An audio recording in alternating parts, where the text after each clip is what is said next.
The following program has been funded in part through grants from the Exchange Bank Corporation Incorporated, the Saunders Foundation, the David Falk Foundation, Tampa Electric Company, Port Sutton Incorporated, the Tampa Tribune and the Tampa Times, the First National Bank of Florida, Tampa Armature Works Incorporated, and Poe and Associates Incorporated.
Brer Fox, says Brer Rabbit, says he, snatch out my eyeballs, tear out my ears by the roots, and cut off my legs, says he, but please, oh please, Brer Fox, don't fling me in that briar patch, says he. What on earth has Uncle Remus got to do with the Seminoles? Well, Joyce, the Uncle Remus stories are really Seminole legends. Years ago, every mythology had a trickster. In Europe, it was the fox, the famous story, the fox and the grapes. With the Seminoles, it was the rabbit. And even today, the traditional Seminole will not hunt a rabbit or injure a rabbit in any way. And they told these stories about the rabbit, about the mythical rabbit, to the blacks who lived with them years ago. They heard the stories and repeated them. They were put into dialect. And Joel Chandler Harris, as a young man, heard these stories and later published them as the Uncle Remus stories. But really, all they are Seminole legends. This is Charlie Knight, a native Tampan whose family dates to the 1830s. He has served on the Commission of Indian Affairs and on the Council of Indian Affairs in Florida. Charlie knows more about the Florida Indians than anybody I know. Charlie, you really are the expert. Charlie, how did a Tampa boy become so intrigued with Indians? Well, I was very sick when I was young, and my family, I was originally a 97-pound weakling, so my family sent me to North Carolina to try and gain weight. There were no Indian children in the valley at that time where we lived. There were no children to play with of any kind, so I would ride the mail truck over to Cherokee and play with the young Cherokee children. When I returned to Tampa, it was, the Indian interest was still there, and I used to spend a lot of time with the Seminoles on the Seminole reservations. But I understand that the Seminoles are not a tribe native to Florida. How did they get here? Well, that's true. They're not native. They came down from Georgia. About 1700, a group called the Oconees left the Milledgeville, Georgia area and gradually began to work further south. As the Anglo pressure built up over the years, these people were joined by other groups, the Appalachians, later the Yamasees, the Creeks, and by 1812, 1813, many more Creeks came into this area and began to live with these people. About 1750, they had established 34 villages, the southernmost of which was where Gainesville, Florida is, in the northern part of the state. Of the 34 villages, 31 of them were Indian primarily, and 3 of them were primarily the runaway blacks or escaped slaves that had moved down and begun to live with the Indians. Now, these people lived a very civilized life by our standards. Of course, anyone who lives as we live is considered civilized. But they lived in houses very similar to the pioneers in Tennessee and North Carolina and Georgia. They had log cabins, large herds of cows, and it's not generally known, but these Indians had slaves. They had black slaves, and these slaves worked the cows for them and performed other tasks. They dressed in a mixture of buckskin and some clothing, some cloth clothing. They had tomahawks, guns, gunpowder, pots, pans, and they drove their cows using a whip braided of buckskin, and on the end of this whip is a piece of thin leather that we call the cracker. And as the Indians and later the Anglo cowboys drove these herds of cows, this cracker would pop or crack. In later years, the people would say, well, here come the crackers, or here come the cowboys, and that's where we got our name. The Florida cracker was from the cracker off the old bullwhip. Now, the Anglos used these whips for other purposes.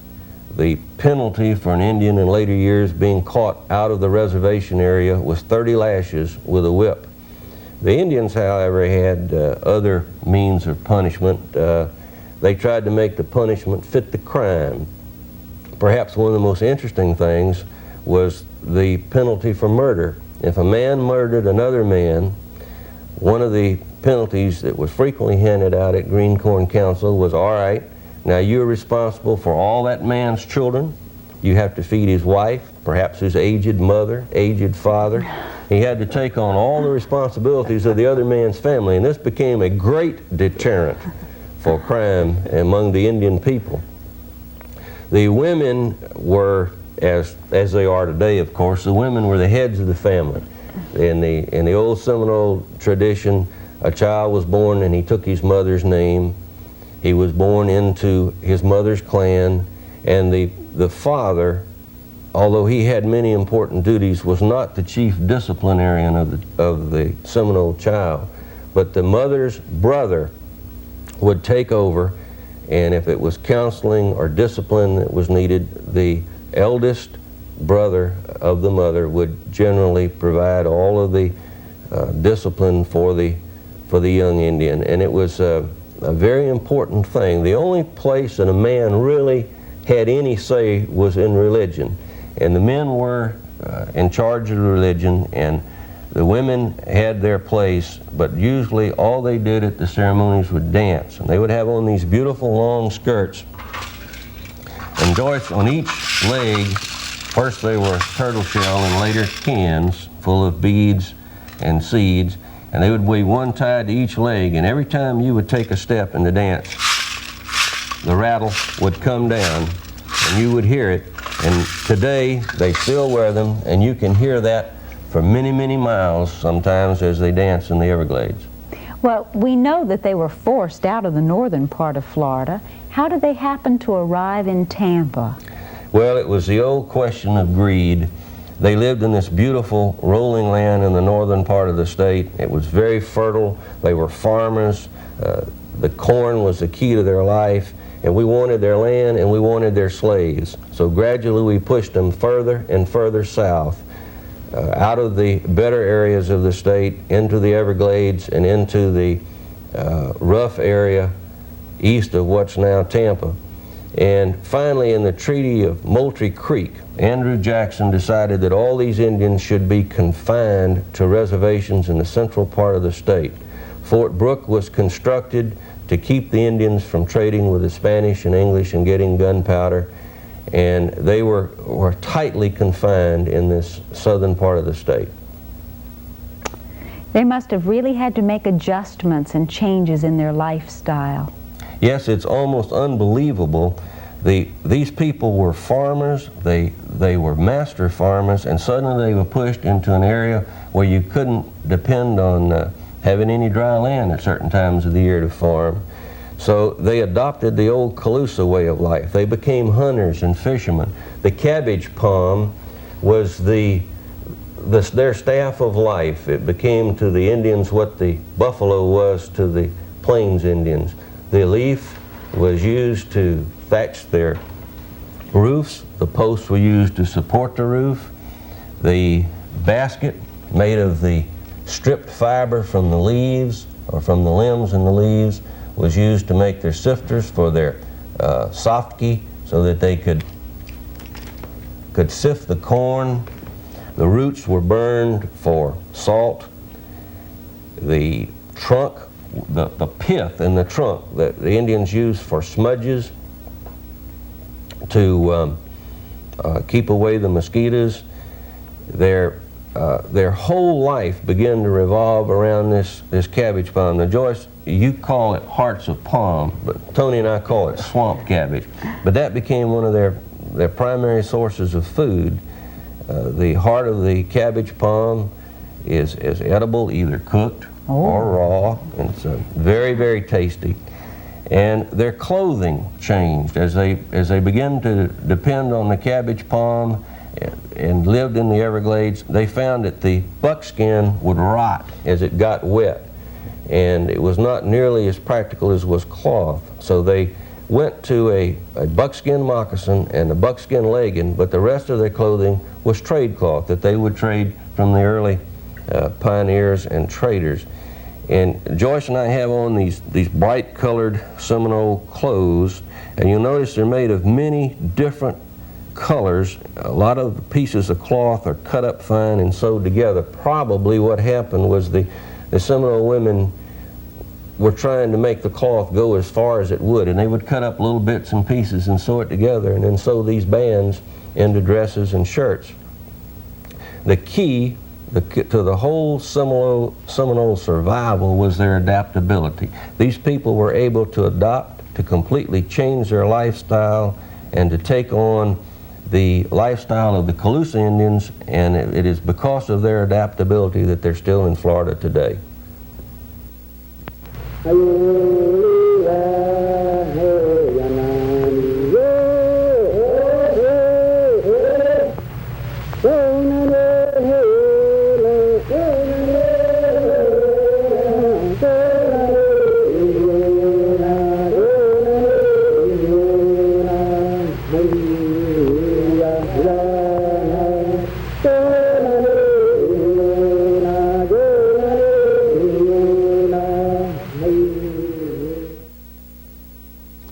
In 1824, the United States Army ordered Colonel George Mercer Brooke to set up a military outpost at a point where the Hillsborough River met Tampa Bay. As you can see, it would guard the western border of the Seminole Indian Reservation and check piracy, which was becoming a serious threat to shipping in the Gulf. Fort Brooke began as a small wooden fort among the oak trees and eventually occupied the entire downtown area, from the mouth of the river to approximately Morgan Street to the east and north to Whiting. And a small village grew up around it, which would become known as Tampa. Tony, what was life like around Fort Brooke? Joyce, the first 10 years, life was peaceful and pleasant. In fact, those years were known as the peaceful years, and Fort Brooke was known as a good duty fort. The Indians were friendly. They were coming in and out of the fort. They were trading their plumes and their hides, and they were picking up their rations. Everything was just going along lovely. The soldiers were assigned to cut wood, fish for the lauder of the cantonment, and they went hunting, and also entertained themselves with the alligators on the Hillsborough River. At times they were put to work building corduroy roads, but they had the help of Indians and free Negroes. In fact, the first road built in this area in South Florida was between Fort Brooke and the brewery site in Ybor City. It was a corduroy road that went right through the estuary section, which was a salt marsh. So actually life was pretty pleasant in those days. One of the most important events that happened during that period was the first celebration of the 4th of July. All the officers and all the chiefs within the Indian chiefs within the surrounding area were invited to attend a big banquet, and they had tables set out under the oak trees, and they had a luscious feast, and or should I say a sumptuous feast. and they had a real wonderful time. But when all the eating was over, they cleared the tables and they started celebrating with fire water. I presume it must have been Cuban rum, and they started toasting. They toasted all the presidents of South America. They toasted George Washington, the heroes of the War of 1812, the hero of the War of Independence, and finally they started even toasting the young ladies. And finally, one of the Indian chiefs, known as Jumper, he was the most articulate of all the Seminoles. He toasted the President of the United States. Every toast was punctuated with cheers, music, and cannon fire. You can imagine the good time the Indians and the officers were having that day. Finally, the head of the fort, who was Colonel Brooke, he got up and he made a toast to the American flag, the first American flag to fly over the wilds of the Hillsborough River, and to those who were ready to defend it. And after that, they all disbanded. The Indians went back to their villages, and from what I understand, they all were tottering, but they had a great time. One of the Indian chiefs who happened to attend this big party was Stout King. He was the chief of the Toronasassa Indian village. A sad thing happened to him a few months later. He happened to be visiting the fort. One of his braves got out of hand. I guess he indulged in too much firewater, and so the Indian chief chastised him and told him to behave. Well, that night, while they were around the campfire, the insulted Indian picked up his chief and threw him into the fire, and the rest of the Indians finally rescued him. But from then on, Stout King was known as Burnt Chief. Well, Tony, Burnt Chief was probably a pretty appropriate name, because that was the end of the peaceful years. Florida burst into the flames of warfare, and Jackson decided that the Indians had to be transported to what we knew as the Oklahoma Territory. They called together a group of 6 Indian chiefs and the black man Abraham, and they sent them into Oklahoma Territory to look at the area that we wanted to settle them in. Unfortunately, for the American point of view at least, this was the land occupied by the Creeks, and the Creek word for the Indians that lived in Florida was Seminole, or wild ones, or they are not of us. And the Indians in Florida, the people the Creeks call Seminoles, didn't want to go live with the Creeks because of the animosity between the two people, although the Indians in Florida considered themselves to be Creeks. Finally, after much whining and dining, and probably again after some of your firewater, the Indians in Oklahoma signed a proclamation calling for the removal of all the Indians in Florida to Oklahoma. And the flames of warfare burst forth. The war cry of the Creeks and the Seminoles was the turkey gobble, and that could be heard over the swamps. And they had finally had a treaty hearing, or powwow as it was called in those days. And old Micanopy was tired of fighting. He was probably the most influential, powerful chief of his day. And as they met together at Payne's Landing, there was a very well-educated, intelligent young man by the name of Osceola, or as we call him, Osceola. He was Micanopy's prime minister, chamberlain, advisor, counselor, and he stood behind Micanopy, and he drew his knife from his belt, and the legend is that he held this knife right at Micanopy's ribs, and all of a sudden Micanopy decided that he didn't want to go to Oklahoma because he knew what that knife meant in his back, and he said that he would not sign the treaty. Then Osceola, trying to drive home to his people that the Creeks considered them the wild ones and that they were not of the Creeks any longer, used the word Seminole, or as we say, Seminole, and he stepped forward. He took his knife, he raised it high, and then he said, "This is the Seminole answer."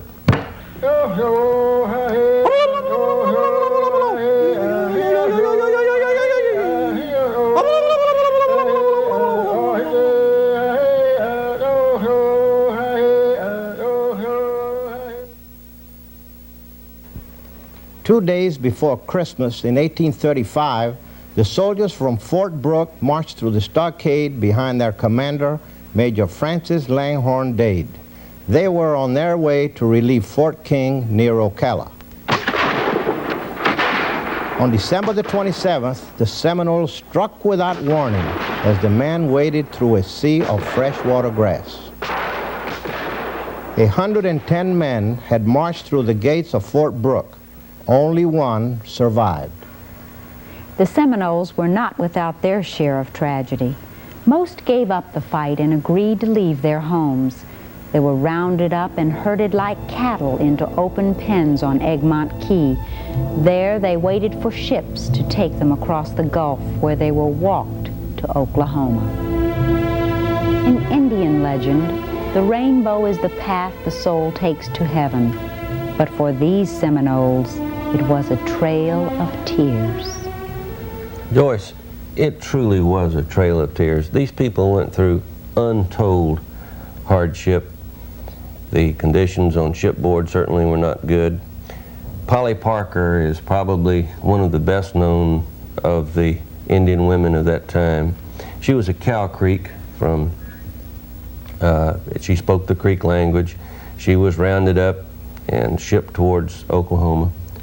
As she and others made the trip, some of the Indians became sick, and there was a wood-cutting party that went ashore at St. Mark's. Polly was given permission to go ashore with them and dig herbs and roots to try and cure the sick Indians. When she got ashore, she eluded the guards and began to work her way down the central part of the state. She had to go through the very remote areas because the troops and the patrols were out searching for hostile Indians. She avoided the patrols from Fort Brooke, eventually making her way to what we know as the Okeechobee region, settling on Cow Creek. And her descendants are there today, living at the Brighton Reservation. Her great-granddaughter, Lottie Shore, is the wife of the present Cow Creek medicine man, Frank Shore. And there were other attempts to bring these Indians out through any means, fair or foul. They had contract buyers or contract hunters for the Seminoles. Tony, I guess you and I would call them bounty hunters, and they were assigned the task of going in and trying to get the Indians to come out and go to Oklahoma. And if they were willing to go, or if they were able to get them to go, they would receive a fee of some $500, I believe it was, for every male warrior. That's right. And the methods were so brutal that I think they finally gave this up, and even the American government couldn't stomach that. Well, there was quite an outcry throughout the nation about that. And of course, they also tried to entertain the Indian chiefs. Now, you know, Billy Bowlegs was taken to Washington, to New York. He was wined and dined. They put him up in the best and most plush hotels. And President Van Buren presented him with a peace medal. But when Billy Bowlegs returned to Florida, and they asked him, "Are you ready to go to the western lands?" He says, "No, Florida is part of my body. I will not leave."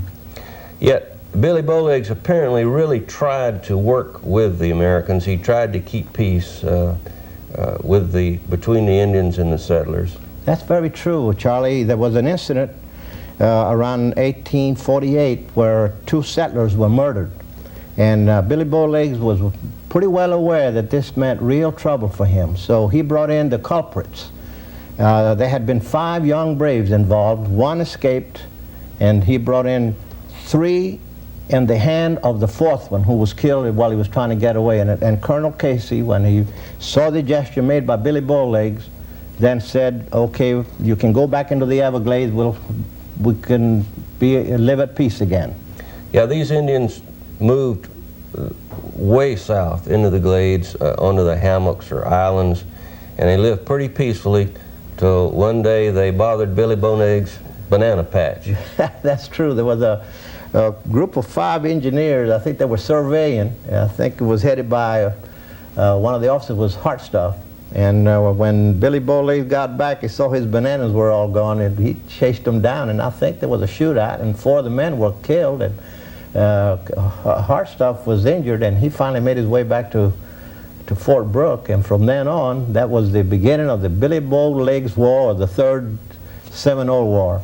Yeah, this is generally referred to as the Third War. The first war was the War of the Reservations, so to speak. The second war would have been the War for Removal to Oklahoma. And then this was a continuation of the Third Seminole War, Billy Bowlegs' Banana Patch War. Apparently the Indians had really a tragic time. One of the real sad legends that comes down to us today is that because they were having to move around so much, they were greatly outnumbered. Chipko was neutral. They were pinned down in the Glades area, so that if a baby was born, rather than risk the chance that the baby's cry might give away their position, the babies were strangled and buried. And these people that we see down there today are the remnants of this once great band of warriors who finally just wore out the troops. They kept going further and further into the Glades until they just gradually warfare ceased. Well, things became so desperate for them that Billy Bowlegs finally decided to leave and take his band of Indians with him. As I understand it, they paid him $250,000 so he could leave, at least have all this money when he got to Oklahoma. But on his way out, he stopped long enough to present his medal that was given to him by President Van Buren to his dear friend Thomas P. Kennedy, who had been who had owned the first Indian trading post in Tampa. And this medal is today in one of the Tampa safety deposit boxes. So, family still owns it. Yeah, still owns it. Once the Seminole Wars ended, Tampa could begin to grow, and next time we will see her become a thriving town in spite of the natural and man-made disasters.